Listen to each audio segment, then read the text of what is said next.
my mom said, we think we have a potential match, and you guys need to start getting here. And my mom was like, are you sure? Like, you're serious? Like, this is the call. Like, this isn't like a scam. Like, nothing. Like, this is children's.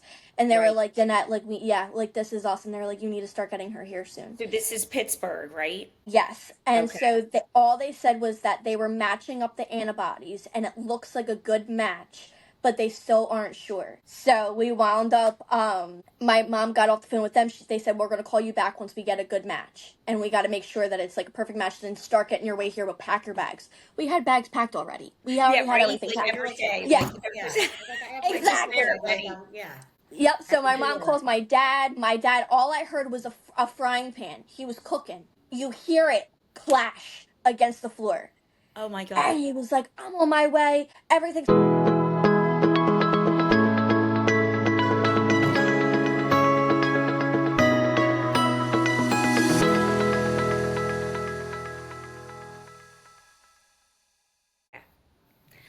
Hello, welcome Hello, to hello. another episode of the Full Vagine. I am Tara, and this is my co-host Kristen. Hello, hello. And I'm so excited to have my niece you know how they say, my niece by marriage, my niece by friendship. I have no brothers and sisters, but I have nieces by friendship, which Hmm. I like to call my family, right? Yes, So JC is my niece. I've known her my entire life, and she has an amazing story to amazing. tell. And she is a 5 organ transplant survivor, and that she loves all things beauty, and I think creative and creativity. And she spent the majority of her life inside a hospital. But I always tell people, I'm like, oh my God, but she was also, what were you, president of your 8th grade class and got like Yeah. honors and yeah, yeah. So, but, Amazing. being in the hospital helped her to, practice her skills in the arts, and she's a cosmetologist now. She has an awesome following on Facebook and TikTok, and doing makeup and hair, on herself as well as others. She's actually done my hair up until recently and we'll kind of get into this, she had to like Yeah. reinvent herself yet again because the passion of, coloring hair was not really in the cards for her Yeah. physically. So no, she does everything from, glam to full life transformations to raising the awareness of organ transplant. And she has just a fantastic story to share with us today. And you are just ultimately the just poster child for resilience. I mean, I'm always amazed by you. So thanks for being here with us. Thank you so much. Aw. Of course, of course. And it's going to be so funny because I'm going to say Aunt Kristen because you are my aunt to me. You are definitely an aunt to me, definitely an aunt figure to me. And, I love you so much. And I'm so proud of you for, like, becoming this whole thing with this whole podcast. And, I love you so much. So I'm just so appreciative to be here and, like, talk about everything. And I think it's really cool. Yeah, yeah, Oh, awesome. you're sweet. Lots of women, and you're a woman now, and have Yeah. some amazing stories, and so we are kind of a combination of like getting those stories out there, to the Yeah. world so we Hmm. can help each other. As Tara says, we don't feel so alone, Right.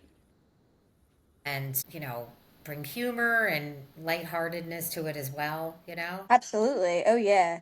Awareness, like you said, especially for your, donate life. Yeah. So, which is amazing. Yeah, absolutely. So Yeah. why don't you tell us Thanks. your story? Okay, so there's a really long version and a really short version, so I'm going to try to give you guys the easiest version of it because there's a lot that goes into it. But pretty much, I was born with a rare genetic disease. It's called MMIHS. Could not tell you the entire name for it, could not pronounce it if I even tried. But pretty much, I was born with a paralyzed bladder, and my intestines, my stomach, your whole digestive system, it was just not working correctly from utero, really. But, as I started getting a little older, Yeah. I am one of the oldest in the world, from my understanding, with this disease. And also specifically in the United States, too, which is crazy. I was Wasn't there born with this. somebody in California?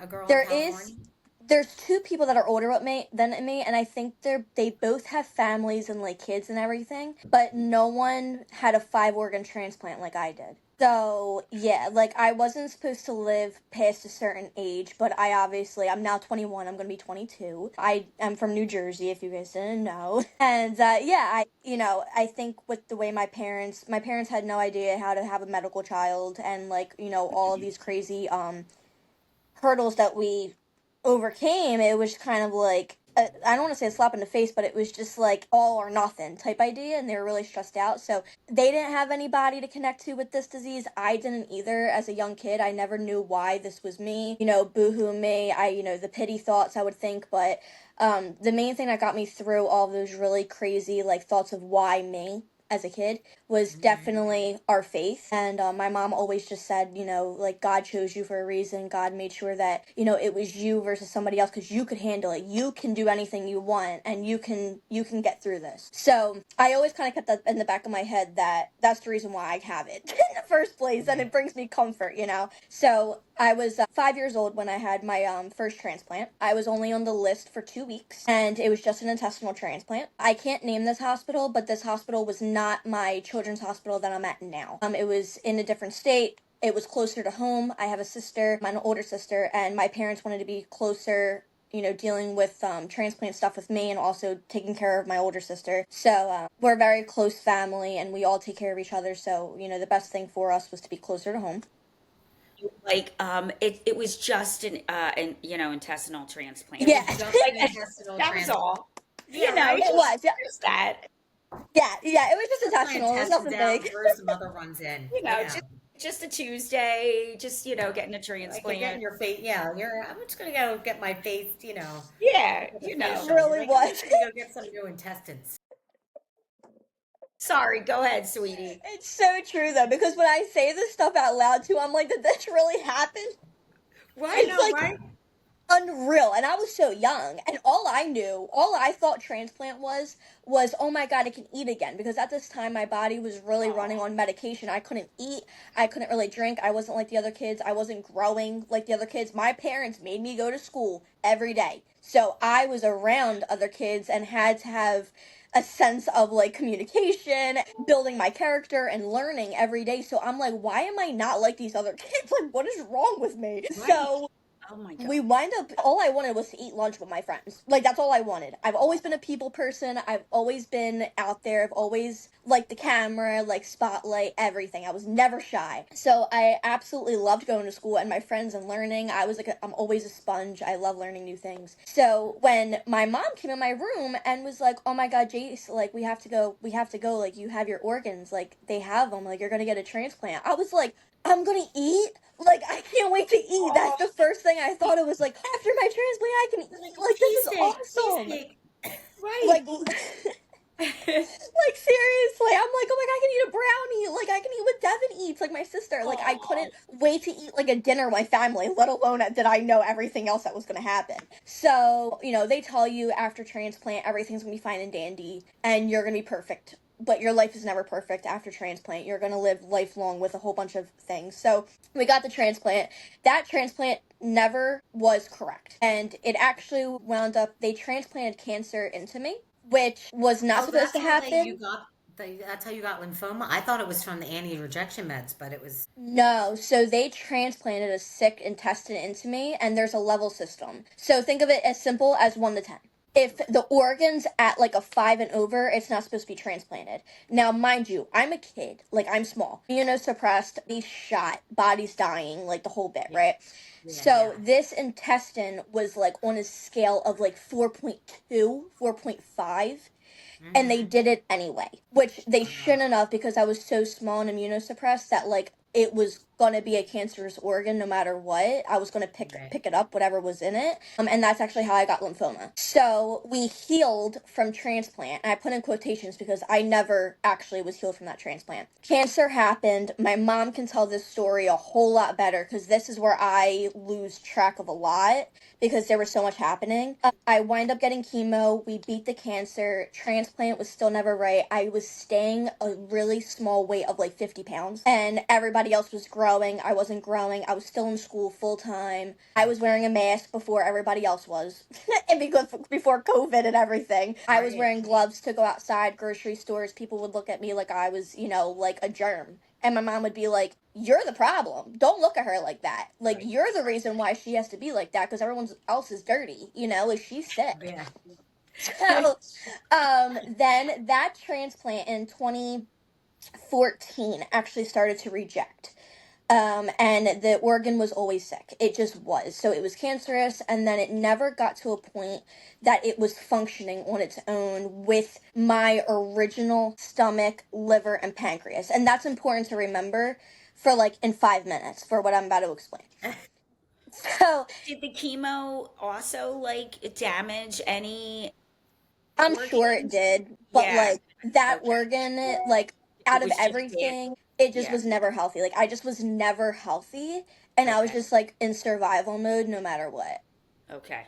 As a chemo kid too, I got all of these things. So I like, we had all of these, I got iPads, toys, like was getting all this help, and all these like charities were reaching out to us, and all these overwhelming like things were happening to us because I was like now a cancer kid. And Right. But I not was when like, you yeah, or because I wasn't like, even though no. I was an organ recipient, I'm like, where's all this attention coming from? And like, why am I being praised for having cancer? Like, I'm really confused right now. Like, this is really Mm-hmm. weird. Even in school, like, everyone knew that I was sick, but at once everyone knew I had cancer, it was like everyone started treating me different. Like, but I was still sick. Like, no matter what, I was sick. So I was like, what is happening here? Right. So this is where like I know as like a kid, a lot of my trauma and like my issues started really developing was during this time, because I was quite literally confused with everything. Yeah. So no matter what though, again, like my faith was like my biggest thing. We're gonna get through this. My parents fought for me. My grandparents were there. My whole family, like, there for me, supported me. Friends, teachers. My support system is probably one of the greatest in the world. Like, I will always say that. I met some friends at this time in the hospital. I started making like a little community. And then I went into rejection. I was in the hospital for 9 months in 2015. So I'm 22. I'm going to be 22. I was in my teenage years at this point. Any teenager's going to go through issues mentally anyway. So we actually wound up leaving the hospital that I got my transplant at. And I was at my home hospital in Delaware, which would be DuPont. That's where I was like raised, I say. Those nurses and doctors helped raise me. And they were very special to me. And so the transplant hospital called, and my team was like, she's in active rejection, 9 months straight in a bed. Like, this is not good. Depressed, having issues with myself, hating the world, hating my life. Why me? Yeah. Why me? Why me? I'm on crazy amount of medication, narcotics. I'm seeing therapists. I can't gain weight. I can't eat really. I'm in just so much pain. And basically, the way rejection feels is like birth contractions, but I was having that for 9 months straight. My God. So I was in so much pain that it was unbearable. Like, I was passing out from like pain, And that I will always say, like, even with 5 organs later, this is still my worst pain I've ever felt in my life, was active rejection. So And no we matter left. how many meds they gave you to try to It stop the didn't. pain, it just didn't help. Mm-mm. Wow. No, and like by this point too, like, cancer's beaten out, I'm in like healthy mode, whatever, but though this transplant's dying. Like, my organ inside me is wanting to get out of my body, which is causing other issues. I wasn't eating or anything. I was on a medicine called TPN, which a lot of transplant kids are on. It's called total parental nutrition. Best way to explain it, and it's how my mom explained it to me when I was a kid, was all the food in the world, every healthy drink, every probiotic, every vitamin you could possibly have is in a bag, and it gets fed to you through a tube, normally a central line or a PICC line, every single day according to your blood work. So quite literally every little thing your body needs on the daily basis in the hospital, this TPN gives you. However, TPN has horrible side effects, and this is what killed my liver later on. So, we wind up switching hospitals. One of my new surgeons at DuPont actually came from Pittsburgh, and Children's in Pittsburgh, and she said, if you don't want to go back to the hospital, you don't have to. I'll get you in with Pittsburgh. They've dealt with kids like you before, and they have the most research on MIHS. So I was like, there's people like me? Like, there's people like me out there that literally have my disease. What are you talking about? I'm not the only one. Right. So I had no one besides some of my other friends in Georgetown, I guess I shouldn't have said that. But there was like not still the same thing that I had. You know what I mean? Right. So I was, Yeah.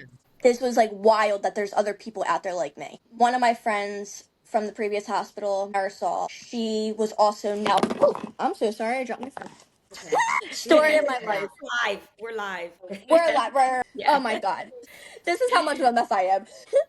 Marisol actually wound up going to Children's in Pittsburgh as well, and she was like, "You need to come here. Like, they are so different. They're on the ball. Like, there's people that understand us." And she didn't have MIHS. She had a different disease and different problems, but we still had transplant, went through lymphoma together, all this stuff. So she was like, "I'm telling you, it's like different here." So we wind up going there. First thing transplant tells me, head of transplant team, he tells me, shout out to Dr. Mazaregos if anybody else ever wants to look him up. He's a king. We love him. He said, "You've been admitted for 9 months. Are you okay? Like, what do you want?" And I was like, "I just want to feel better." And he was like, "You need to go home. You need to go lay in your bed and you need to be with your family and we'll get your pain under control. But we need to get that organ out of you because it's poisoning you. That's why you're in so much pain." An answer. You're like, why didn't somebody say that before? Right.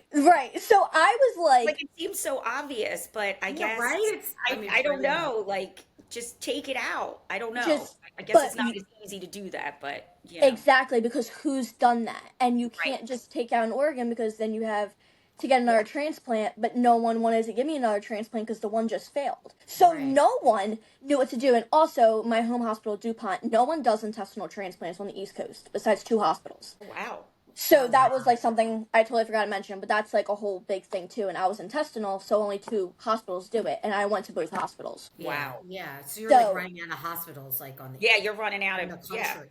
Right. Quite literally, yeah. And this is Like, literally 2015. running out of hospitals. Yeah. Right. Yeah, like, and we only had 2 options. So like, And you know, 2015, you would think that there would be more. you would think, right? But now, mind you, remember I told you it was, I needed, like, everything works together in your digestive tract. So the new intestine wasn't working with my original stomach and everything. Right? So Dr. Mazaregos was the first person to be like, "You need 5 organs." And I was like, "What?" And like my family, we were like, "What are you talking about?" And he was like, "Well, think about it. You eat food, it goes down, it goes to your stomach breaks it down. The sugars and things like that, they're processed through your liver, your pancreas, everything gets filtered, and then it goes through your intestines, and then it comes out." And he was like, "So your digestive tract works together. So put a team right together that normally works together, saying like corporate. All right. You put some random person in that no one has a clue who they are. They are not even on the same track with what you are already doing. It's going to mess everything up and they're not going to work. The team's going to fall apart. No one knows what's going on." Right. So that's pretty much what happened. Was this intestine came in, it was sick. So none of my other organs knew what to do with wouldn't it. work with it. And it wouldn't work with it. So it was like sorry. destined. Sorry. Yeah, like, get out of here. Yeah, like, what are get you out. talking about? Like, Get you're this thing out. This is a toxic person. Yeah. exactly, Get it out. exactly. It's like a And so toxic it team member. it really was. It was like a toxic team member. Yes. So Get it out of here. it was like, Wow. no wonder why it didn't work. So he was like, Did that scare you when he said that? Like, weren't you like 5? Like, Yeah. yeah, I was like, "What are you talking about?" And then Yeah. follow up with that. He literally was like, "Well, we could take that intestine out and you can live without intestines." I said, "What?" So I was like, "Wait a minute. So you want me to go home? I'm in active rejection. I'm in so much pain. My bed sounds lovely right now. I would love to go see my family every day. But now you're telling me that I need to get a second transplant. It's going to be a 5 organ transplant, and we need to take this intestine out that's sick. And I'm going to live without intestines until this second transplant happens." And he was like, "Yep." Like, it was no big deal. And he was like, "Yeah, we can do it. Like, we'll do it." And I was like, "You can? Like, you feel confident, like, that you guys can do this?" And he was like, "Absolutely." Wow. And you're like, where have you been for the past 9 months? Because right. I've been having contractions, literally, Exactly. Right. So I was like, "Oh my God." So now, mind you, I'm 14, 15, something like that. Like, I'm a teen. So I look at my parents and I said, "Well, if that's my only option, let's do it." And this time it's going to be recorded. So this is when I started influencing and I started making content, because I was like, I am not having another transplant and dealing with all of this again without Right. it being one recording, because if something happens to me, I want it documented, and I want all transplant families to know what they're getting into, and I want to fight for these kids that are just like me, because I don't have anybody and I want somebody to have somebody to look Right. up Which is to. like that's the greatest thing Thank because you. you felt alone, right? Yeah. Yeah. In this world of Right. yours. And it's just so amazing that you did that because now people can be like, "Oh my God, I'm not alone." Like just when you found Mhm. out that somebody there was, people that had the MMIHS, Yeah. like it just your world opened up. Like, "What? Yeah. It This is really great." did. Yeah, so Yes. that was great that you did that. I'm sure Thank so many you. people And appreciated that. what really baffles me is like, but it kind of reminds me a little bit about of how even in women's health, like regular, like reproductive health, there's so much research. They spend so much money on breast cancer, and that's like the thing. But meanwhile, like that's the least of the work. Like like Right. there's Yeah. so many other things that are even as bad, if not greater, like, our cardiovascular health and Right. that nobody really talks about. Right? Right. Like, it's like you always hear about breast cancer. Everybody's like, fundraising for breast cancer sort of reminds me of this, of like Yeah. Yeah, And because you cancer. know you Like, said what? all there's, of a sudden she got attention because she had cancer, right, but because not of the because cancer, but she not needed because, like, the you had a organ. 5 fucking organ transplant. Like, I'm Right. like, why are you not on like Ellen DeGeneres? Is beyond me. I'm like, Right. Right. I used to write to Remember? them. I would write to them. Kristen did. I remember because I feel like I knew you, JC, before we even met. Yeah, I'm always Because, telling people Kristen your would story. always update us Oh, and tell us, and I remember you writing to Ellen. I remember that. Hmm. yeah. Yeah, because Yeah. it's such a need for this awareness. It really is. And, I'll always say, I know that I was born and my sole purpose is to help people. And I know that. I just so happen to also be an artist. But, like, Hmm. my main purpose here is to help people. Like, and I know that. Like, I don't know how spiritual you guys are, or even anybody that would be watching this.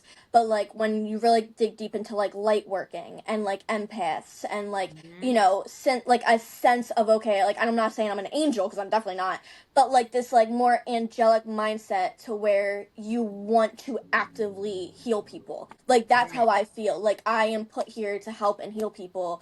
And all this crazy stuff happens to me, and I do believe that I healed myself in a lot of ways too. Well, you Yeah. But probably had to, I Yeah. had to. Yeah.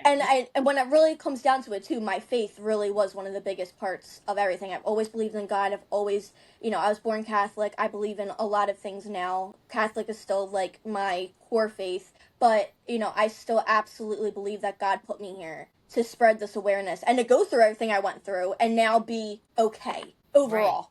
Kind of Yes. okay. And to help And other people. Like, to help other people, like you said. So yeah. Yes. And you know what? so how long was it from when, I forget his name, your doctor, I'm sorry, Dr. that you, Mazaregos. yes. How So, long, like you went home to your bed finally and we before you scheduled the took it appointment. Which out? Oh, before they took out your intestines, you went home yeah. Yeah. and then they were going to schedule that. Yep. So he said, as soon as we take the organs out, we need to get you rocking and rolling on getting on the transplant list because you're Yeah. small. I have an A positive blood type, which is rare. Oh, gee. My And antibodies, because add another one in there. Throw that in there, I've right? had That so many rare blood blood type. transfusions. Why not? Right. Yeah. Just throw it in there. Throw Yeah. that Right, in there literally. too. Well, it's 5 organs, so I'm gonna need my stomach, my pancreas, my liver, my small, my large intestine, all at one shot. From one donor, one shot, all a working digestive system that knows how to work together. I was small, so it needs to be a child, unfortunately. This From child the could not be donor? sick at all. So there was only 3 ways that my donor had to be gone, and it would have either been, unfortunately, like a self-harm type situation. It would have either had to been a gunshot, but specifically in certain places of the body, or a car crash. And it would have been like a decapitation type situation, which is really like gut wrenching to think about because it's a child. We don't know what happened with my donor. Okay. I have visions of it sometimes and feelings, and I think I do know what happened. And it was an unfortunate case. but You know what age? so I don't know the exact age. I want to say it had to be around 10. Okay. But it was a small boy, and we know that it was a boy, and that's it. Wow. And that was my second donor. I don't even know about my first donor from the first Okay. transplant. I just know about the second one. And so I went home. We scheduled the appointment to get everything taken out. And then after everything was taken out, I felt amazing. I felt so good. I felt like I could run a lap. Literally 2 days later, I was up out of bed, running around the floor. Physical therapy was like, "You're good to go home. Like, this is great." I was TPN dependent because I couldn't absorb anything. I had no intestines. Right. So all my medication that was pills was now liquid because I wouldn't absorb a pill. They did bring up a little tiny like ostomy, which I still have an ostomy bag, but it was a different type of ostomy that literally I drank something, it came right out. Oh. So So it it was comes from literally like your like boom, stomach boom, right in out. the bag. Yeah, it would come out right in the bag. So literally, if I drank hot tea would come out. If Okay. I drank coffee, coffee would come out. Like, it was So no crazy. nutrients were getting in. No, none. Okay. So all pain meds also were intravenous or under the tongue, which I didn't need them for a long time. Wow. So That's just at so this, amazing isn't that insane? that you At can this live without point, intestines. right. So, which is insane. Like, I literally say all the time, like Frankenstein's daughter. That's what I always said. Right? Like, Um, I'm just gonna take them out. Okay. Like, like so casually. Like, I'm like, oh yeah, I'm like a little yes. mini Frankenstein. And the part that you felt good, that's what's amazing. Like it Yeah, Yeah, didn't right. well, even a poison ball of yeah. intestines literally just got taken out of me Yeah. after being in 9 months of pain. Wow. And Yeah. so it was like, oh my God. And then right after, we got into transplant, we went into transplant evaluation. Evaluation's about a week long. Anyone that needs to get a transplant goes through evaluation where there's like a mental check, physical check. They're not going to give someone a transplant if they don't qualify. You have to have all of these, like, it is like hundreds of tests you go through to make sure your body and your mental state can Mhm. withstand a transplant and Wow. the trauma. Wow. So it's very intense. So anyone that thinks it's like bing bang boom, it's not. It's not. Right. And a Did it lot of people, did it help because you already had one or yes, it okay. did.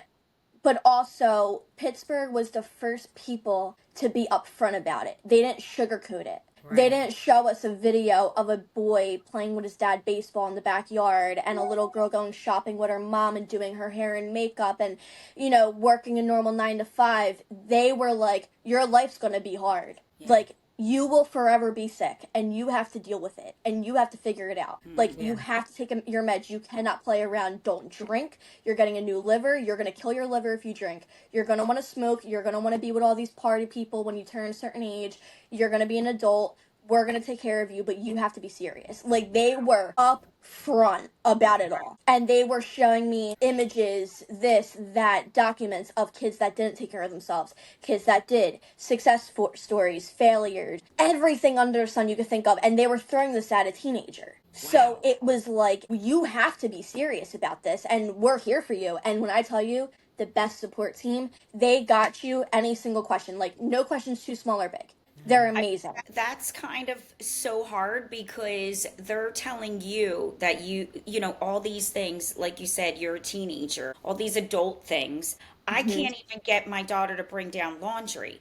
And they're telling you, like, I you guys know. got to do this, and that. I mean, You it's grow up just fast. Yeah. unbelievable. You had to grow up. Like, that was it. Hmm. Yes, and my parents, like, they don't mess around. Like, and like Kristen will tell you, like, they're the most loving people in the whole wide world, but like, don't mess and don't lie, don't play. Like, you just don't do that.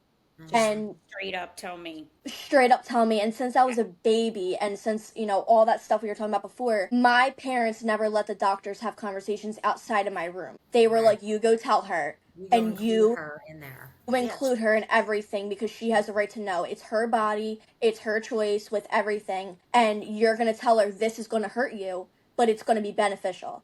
Right. Yeah. And they did. They listened to my parents, which a lot of times nowadays they don't. Right. Yeah.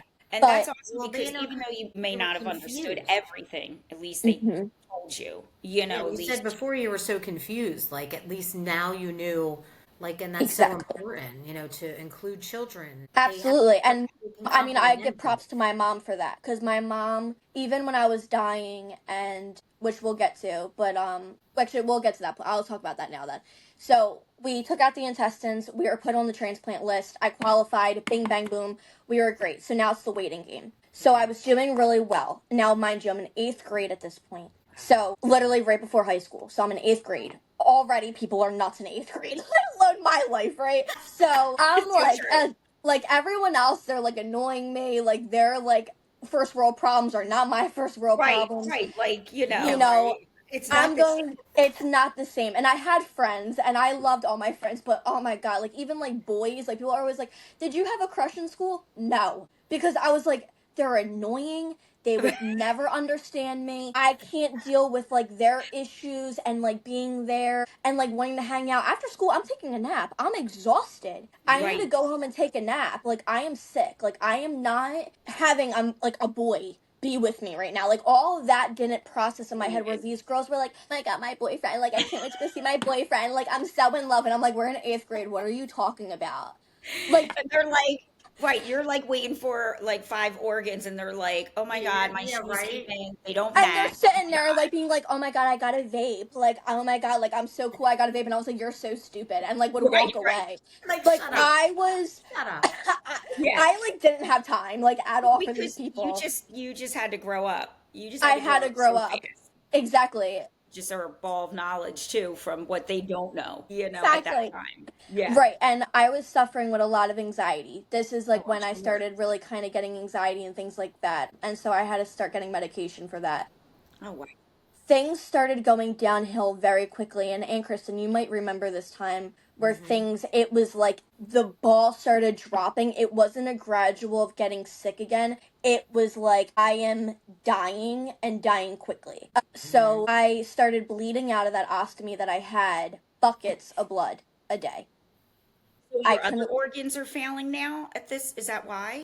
and it was because my liver was failing and my liver wasn't filtering, so it was getting backed up, and then I was just bleeding out every night on the table. My sister was in college at the time, and she was actually in like for not in nursing but for sonography, and she was taking my blood pressure and my heart rate while I was on the table. And we had some home nurses, thank God, at this time for my mom, to kind of get some of the pressure off her back. And my sister was like calculating if I was going to pass out in the next 5 minutes from blood loss or not. Oh my And this was like God. our daily life. And so Jesus. I was already struggling, and I was in school trying to focus on school. I have these friends, I'm calling my friends, talking about this, but then I'm also like bleeding out on our kitchen table almost every other night. So things got bad really quick, and all I remember was my mental health really plummeting at this time. And I've never thought in my life to hurt myself, and I Hmm. didn't want to, but I didn't want to be here either. And this is when I really started realizing that like I'm not okay. And I Yeah. know I'm not. And I couldn't tell my parents because my parents, I was the only thing keeping our family together at this point. And keeping everybody calm because I'm like the glue. And I was like, I can't talk about what I actually want to happen, which is I just want to go. Like, I don't want to do this anymore. Right. So, my friends in school, I started distancing myself, and I was like, I'll see you guys soon. I love you, but like, I just need some time right now. And I knew because I was actively dying that I didn't want them to be like, she was just here, now why is she dead? So I was very much like, my appearance, I never cared anything like that. I'm like, I'm sick. Like, I'm not going to look pretty. Like, I don't care. I was listening to like music, arts, but my art, I kind of started giving my art up. Like, everything that was making me happy, I started giving it up. Did you Right. stop going to school at that point I too? had to because I was Yeah. bleeding out too much from the minute I woke up to the minute I went to bed. So I was getting all these blood transfusions, the ER every other day. It was just a lot. It was a lot. And my antibodies were getting harder and harder to match with a donor because I was getting all these blood transfusions. Oh. Hmm. So my doctors I'll say like near the, and I always call it like the end because it really was like an end. After my second transplant, I was definitely reborn into like a different being, and I know this for a fact. Towards the end, right before we got my transplant, my home doctor, my like primary at the time, he took care of me my whole life since I was 5. And he was the first doctor to take us on and be like, she's going to need a transplant when she's older, but we're going to help her stay alive for the time being. He got me healthy, so on and so forth at DuPont. DuPont and Pittsburgh were very close in communication. Obviously, I was either there or there every other day. And they had a lot of trust in each other to keep me going. So Dr. Rab, I was in the, and that's his name, Dr. Christopher Rab. If you guys ever want to look him up, he's a legend. He's an amazing doctor. And he's like a second father to me, truly. And my mom and him had a conversation, and he said, Danette, I don't know what to do. This is my first time in my life. I'm stumped with her. Like, she's got me. And she has 2 weeks left to live. And I can't tell her. And I don't know what to do. So my mom and him, they sat down, and he would never say, like, tell her to come sit down and talk to him. So she knew that this was, like, serious, that he said that. Right. And so, they went in a room, and she told him she knows, and she won't say it. She won't tell me or her father. She won't tell her friend. She won't say it at all. You need to go tell her and tell her that she's not crazy, because she knows she's dying. And she needs to hear it from you, because she respects you and loves you and trusts you. So you need to be the one to tell her. Oh my gosh, So, I'm like, I don't want to. Yeah.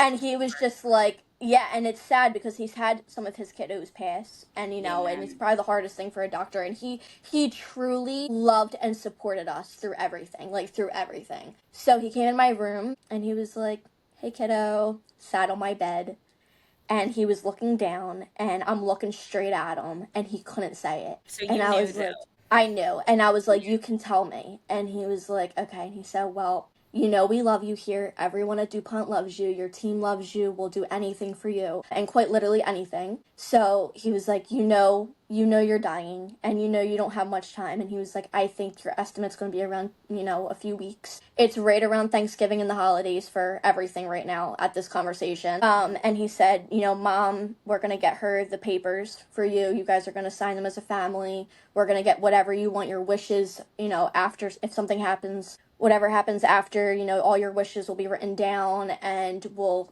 get what we can to get done. Okay, so, and he was like, I don't want to see anything happen to you. We still have a little bit of time. We're going to pray on this miracle, because we need a miracle. And he said, I already By talked to that, Pittsburgh.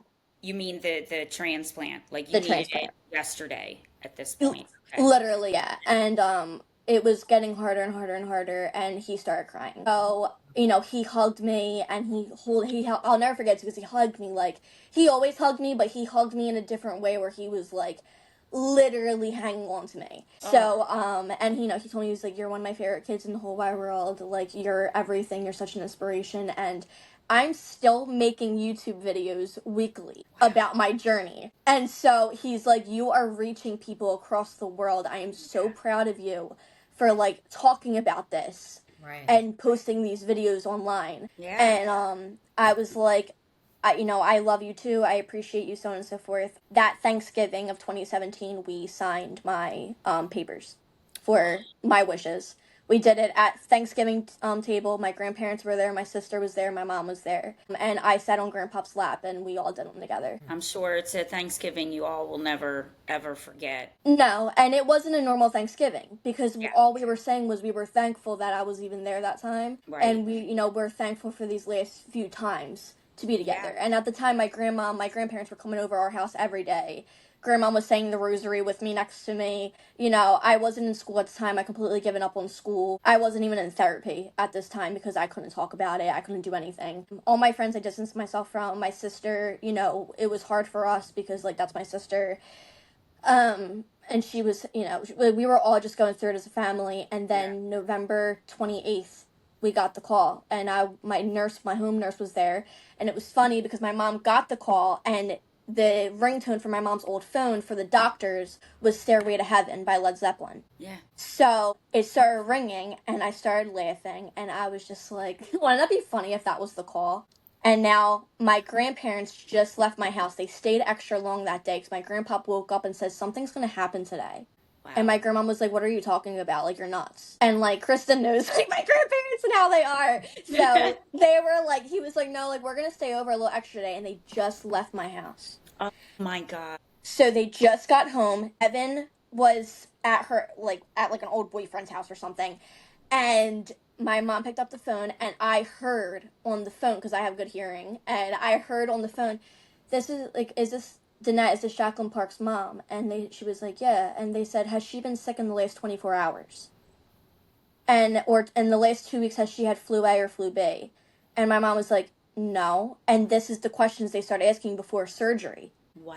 So they said, okay, has she been out of the country in the last 2 weeks? No. Has she done anything, that would be, crazy in the last so many days? No. Is she on her TPN right now? Yes. So my nurse Sarah, shout out to nurse Sarah, she was there and she was just about to leave. She dropped her bags. And Oh my God. I was like, and we both knew, like, we all looked at each other and we knew it was the call. Yeah. So we wound up, my mom said, we think we have a potential match and you guys need to start getting here. And my mom was like, are you sure? Like, you're serious? Like, this is the call. Like, this isn't like a scam. Like, nothing. Like, this is children's. And they were Right. like, Danette, like, like, this is us. And they were like, you need to start getting her here soon. So this is Pittsburgh, right? Yes. And Okay. so all they said was that they were matching up the antibodies and it looks like a good match, but they still aren't sure. So we wound up, my mom got off the phone with them. They said, we're going to call you back once we get a good match. And we got to make sure that it's like a perfect match and start getting your way here, but pack your bags. We had bags packed already. We already had right? everything Like packed. every day. Yeah. Like, Yeah. Like I have Exactly. Yeah. Yep. So my Every mom day. calls my dad. My dad, all I heard was a frying pan. He was cooking. You hear it clash against the floor. Oh my And God. he was like, I'm on my way. Everything's packed. I'll get the truck. My dad got a new truck the day before, 2 weeks before. He got a brand new truck just in case. And also, we had a plane that was ready for me in case that my grandpa got approved of. And it got approved 2 days beforehand, but it was supposed to take a month to get approved. Oh my God. So So my did you dad. fly Were you there? there? So my dad came, we packed up his truck, and they called back and they said, drive here because the doctors aren't even on their way yet to get the organs. Okay. And so So they yeah. were just like, take your time, but make sure she's stable for when she gets here. Okay. So my mom calls Dr. Rab.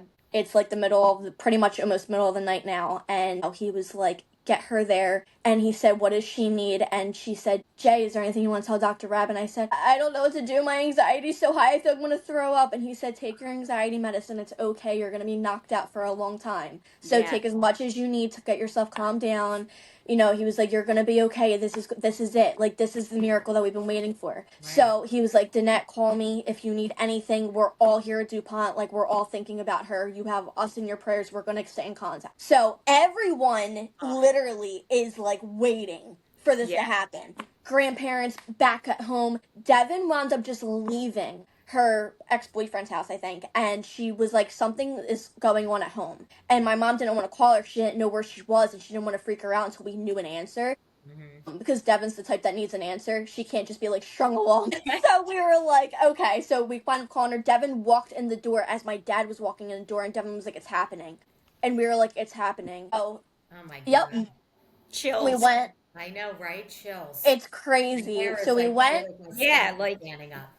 My problems are not bad. Like, I just, this is No, just and every making problem's so valid too, and I I'll know. always say that I know, but because it's like this. It's crazy though that how many other families this happens to on the daily, Wow. and no one knows about it. Yeah. Nobody talks about this. Nobody does. I don't know why it's so hush hush. It should not be. Yeah, like, this right. is Why? like such a It's miracle insane. thing too. And it's crazy how, I feel like in our medical system, so much is so divided right now. Yeah. And I feel like more hate than ever Yes. is within healthcare. 100%. But, you hear stories like mine and you see things and you see how they worked as a team. Right. And Yeah. it's really incredible because I'm just another patient. Truly, I really am. I'm just another number within transplant books. But I'm a success case. So if it wasn't, even what my parents giving doctors a hard time, and there's so much even in between all of that, even just leading up to transplant, let alone after, it's crazy, incredible how active we are in my care, and even how just like active I was since a small kid, and how much respect and love the team had for us and vice versa. Right. Right. And at the same time, correct me if I'm wrong, JC, but I feel like you and your parents and your whole family probably had to be your own advocates too at certain times, and you had to learn so much about what you had on your own. But it's nice that you also had your doctor team that were educating you along the way too. It sounds like, and not keeping you in the dark so much. Right. And I feel like that's something that's just not seen a lot anymore, and Right. it's beyond me, because that's why when like adult doctors that I have to deal with now, when Right. they beat around the bush and they're trying to tell me about their expertise or like what they do versus what I need, and I'm like, can you shut up, or are you gonna help me or not? Like, Yeah. I don't have Like, I don't care about time or you. the mental Right. capacity Yeah. like to listen to you when you're supposed to be helping me. Why am I listening to what you do? Like, Right. Right. I'm here for you to help me. Why am I just listening to you talk and then you tell me to leave? Like, I'm Right. confused. And Right. you're probably at the point too where you're like, listen, I know what I need. I know what I need. I've been through this since I've been 5. Right. Right. I'm just telling you, like, I'm actually your doctor at this point. Yeah. Yeah. Right. Like, yeah. I've said to like a I can doctor, like, I don't diagnose you. care. Like, I don't care about your PhD. I have one too. Like, Yeah, Yeah. any right? Yeah. You're like, I'm the transplant one kid going through will. this. Like, Right. yeah. Right. Yeah. Yeah. Like, put your I'm like, ego that's the bad aside. part. Yeah. Yeah, I Exactly. know, right? Yeah. It Hmm. is an ego trip a Yeah, lot of you're like, times. and that must be your Dr. Rob, is like somebody who truly does what he does to help people, Yes. right? And not Absolutely. because he sounds and it looks pretty, and he looks Right. important. No, Yes. he's a true doctor, and even all the surgeons and doctors in Pittsburgh, like, they are true doctors, and like they're even such big inspirations to me in my life and how much they care. Yeah. You know, it's so nice to see, and like even now, like every year they see me once a year, and they hug me and squish me like I'm a 5-year-old. Oh, And they yeah. all tell me that they're so proud of me and that they love me and we've been through so much together, and all they want is for me to be happy, and they know that, like, all they want is for me to be happy and healthy, and I believe it. Like, and what doctor Yeah. really would sit down and tell you that? No, Yeah. like, And I you don't Right. know anybody like that, you know? right. And Yeah. you feel it. You felt it. Like that Yes. they're genuine, Yes. you know. Wow. That's So So then you have the operation. So it was a yeah, mass, it obviously. was. I have it all on recording on YouTube. Every last bit of it's on YouTube. The aftermath of healing. I didn't heal well after transplant. It took a very long time. I was actually had a wound vac, and stuff like that to help close me up. That was like a whole other miracle in itself. But I was admitted for 3 months, which is like nothing compared to 9 months of 9 months, rejection. right? Yeah. Right. I got off pain meds really quickly because I hate pain meds. Like, I always hated them. Yeah. I stopped taking any anxiety medication. I was in therapy for a little while after transplant just to make sure that I was okay. Got to And prove that I didn't need it. you're still Pittsburgh at this point, right? Yeah, we were living in Pittsburgh You were actually. living We in were it. living like a little apartment and stuff like that. Okay. I remember that. I remember Which Kristen. was, yeah. Yeah. And Yeah. this is when I also dealt with a lot of like neurological issues during this time. So after transplant, a lot of people go through what's called survivor's remorse, and this is like Mhm. one of the mental aspects that you have to pass, is because okay, now you're living and now you're healthy again, but someone died and you're living but they're not, and why Right. am I deserving of this, and why does something horrible have to happen to someone, and in my case a child. Right. So Right. it's That's why they maybe kept you from knowing a lot about it, maybe.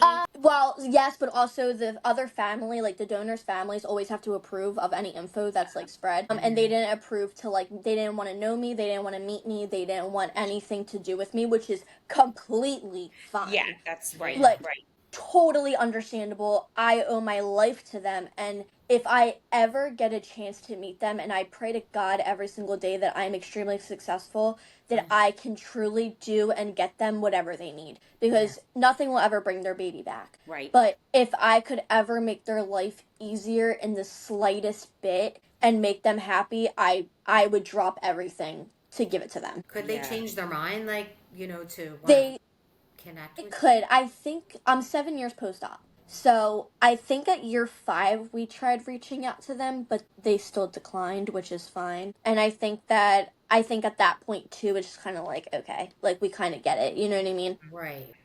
But I kind of pray that one day my story just like gets to them somehow, like on social media, like pops up, and like the time, Right. the date kind of Well, just like gets brought up, and they know that like, oh my God, like that might be my son, like that she's yeah. talking about. Yeah. That's the one good thing about social media where that Right. absolutely could Right. happen, you And we'll know? share any Yeah. of your social Yeah. media like handles with our, description and stuff like that. Yeah. Yeah. Because Yeah. that's the good thing about the internets, right? Yeah. Right. Right. Exactly. Like, wow. I mean, that's just amazing. So it And sounds Yes.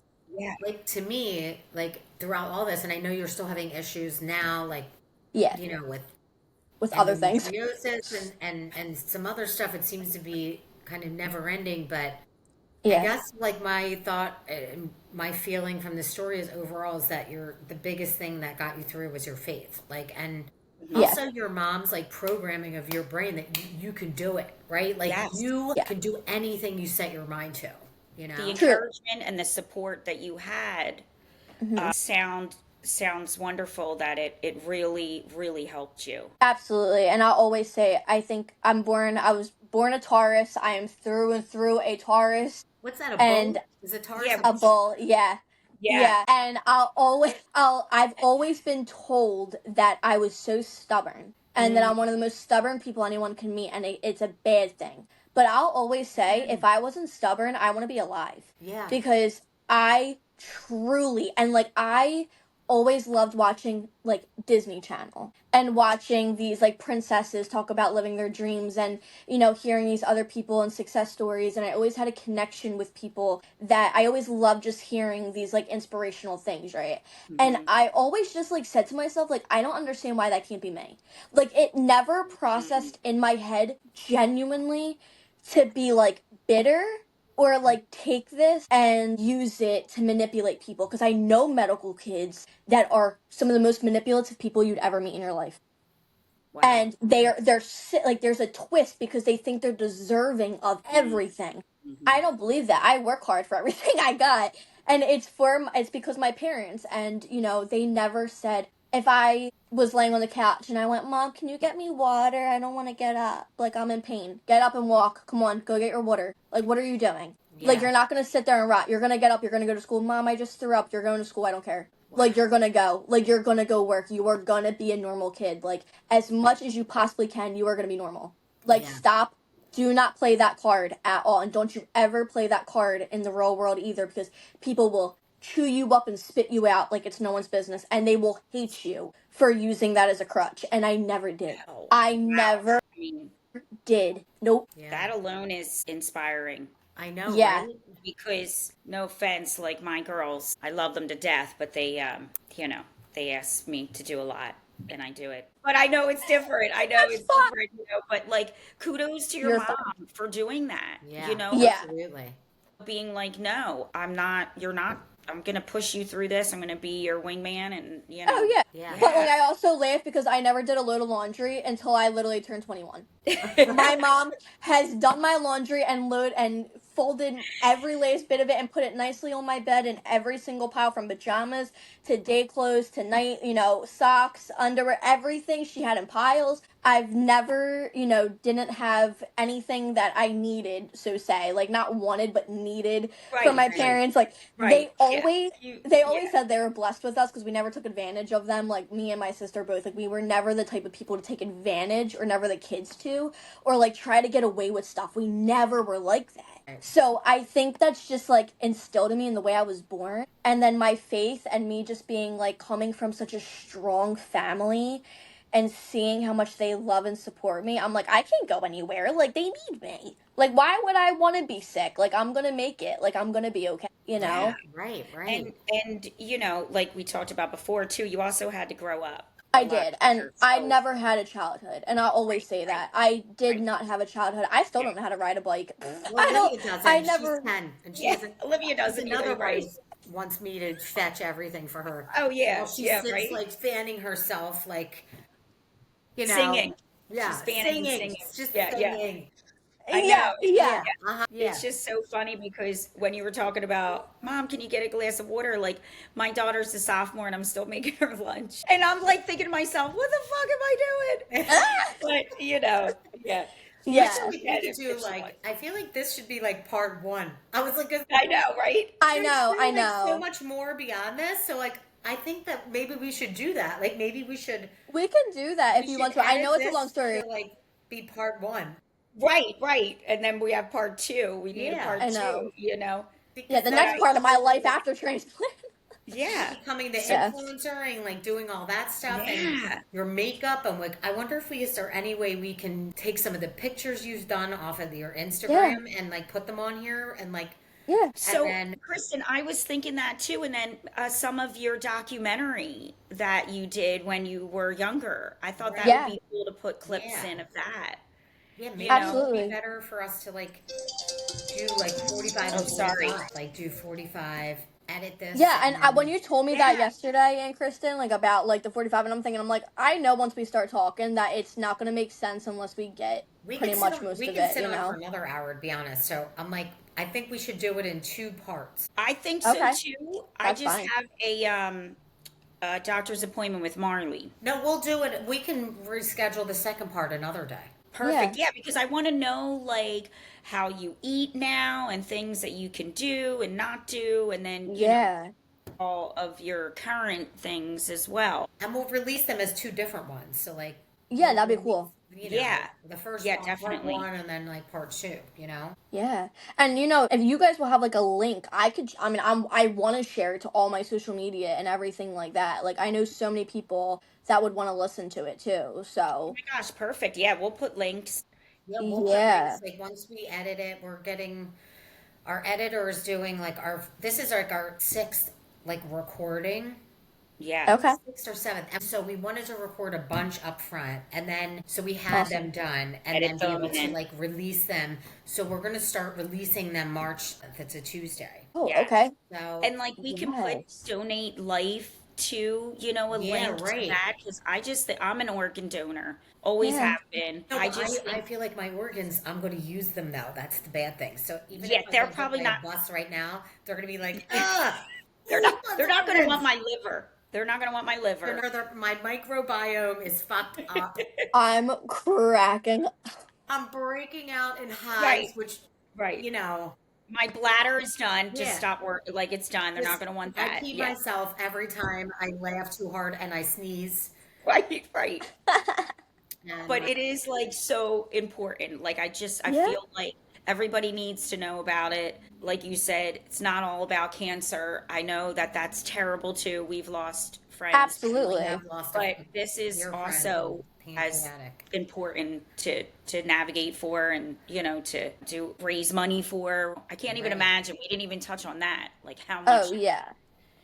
And proceed. like that's the hardest. That's the craziest thing too, because like even like I've lost so many like transplant friends, and like we'll talk about like camp and how I met all these other people like me and all this other Yeah, stuff. But it is crazy because like even with like cancer kids and transplant kids and all of that, like we've lost so many like I call them like sisters and brothers. You know what I mean? And it's like that in itself is beyond because their stories, well, they're just done. right. Like, and it's like the fact that I'm still here and I feel like I'm like obligated to like keep going and like keep sharing it. Like I have no choice but to keep fighting for all of us. You know For what I them, mean? for Right, right, right, yeah, right, exactly. right. Yeah, You know, yeah, they need someone to be their speaker, their person, absolutely. Yeah. Yeah, their angel. Yeah. So, oh yeah, that's hard. I can't yeah, imagine that too.